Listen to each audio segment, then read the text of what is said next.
Hello বন্ধুরা, তোমরা সবাই কেমন আছো? আশা করি তোমরা ভালো আছো। আমরাও ভালো আছি।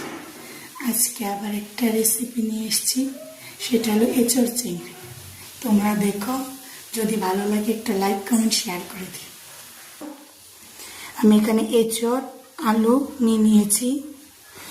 এখানে মশলা দেখো, এখানে আছে কাঁচামরিচ, পেঁয়াজ, টমেটো, রসুন আর আদা।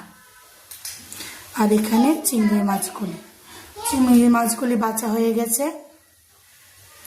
এখন এঁচোড়গুলিকে সিদ্ধ বসাবো। দেখো, আমি আলুগুলি এখানে ভাজা করে নিচ্ছি, তারপর চিংড়ি মাছগুলি ভাজবো। আর এখানে এঁচোড়গুলি সেদ্ধ বসিয়েছি, একটু সেদ্ধ হয়ে যায়। বন্ধুরা, এখানে আমি আদা, রসুন, মরিচ আর একটু পেঁয়াজ নিয়ে নিলাম, এগুলি পেস্ট করে নেব।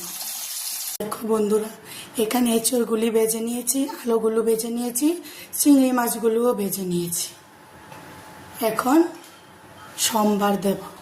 এখানে সম্বারের জন্য ফোড়ন দেওয়ার জন্য নিয়েছি তেজপাতা, এলাচ, দারচিনি, লং, গোলমরিচ, গোটা গরম মশলা ফোড়নে দিয়ে দেবো। এখানে টমেটো কুচি, পেঁয়াজ কুচি, এখানে যে দেখিয়েছিলাম রসুন, আদা, পেঁয়াজ, কাঁচামরিচ পেস্টটা এখানে রেখেছি। আর এখানে শুকনো মশলা, যেমন জিরের গুঁড়ো, ধনের গুঁড়ো, হলুদের গুঁড়ো, কাশ্মীরি মরিচের গুঁড়ো আর লবণ, এগুলি দিয়ে এখন সম্বার দিয়ে দেব। দেখো, আমি গোটা গরম মশলাগুলো দিয়ে দিলাম ফোড়নে। গোটা গরম মশলাগুলো দিয়ে দিয়েছি। এখন পেঁয়াজ কুচি, টমেটো কুচি এগুলো দিয়ে দিলাম।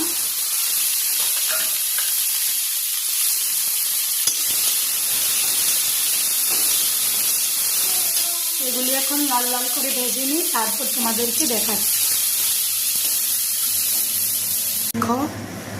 দেখো, এক এক করে সবগুলি মশলা দিয়ে কষিয়ে নিচ্ছি। দেখো, মশলা থেকে তেল ছেড়ে দিয়েছে। এখন ভেজে রাখা আলু, এঁচোড়, চিংড়ি মাছ দিয়ে নাড়াচাড়া দিয়ে একটু কষিয়ে নেব। দেখো, মশলা থেকে কি সুন্দর তেল বেরিয়েছে, মশলাগুলো কষা হয়ে গেছে। এখন এগুলি দিয়ে দেব। দেখো বন্ধুরা, এঁচোড়গুলি কষানো হয়ে গেছে। দেখো, লাল লাল কষানো হয়েছে। এখন এটাতে ঝোল দিয়ে দেব। দেখো, গরম জল করে রেখেছি, এখানে ঝোল দিয়ে দেব। ঝোল দিয়ে তারপর তোমাদেরকে দেখাচ্ছি।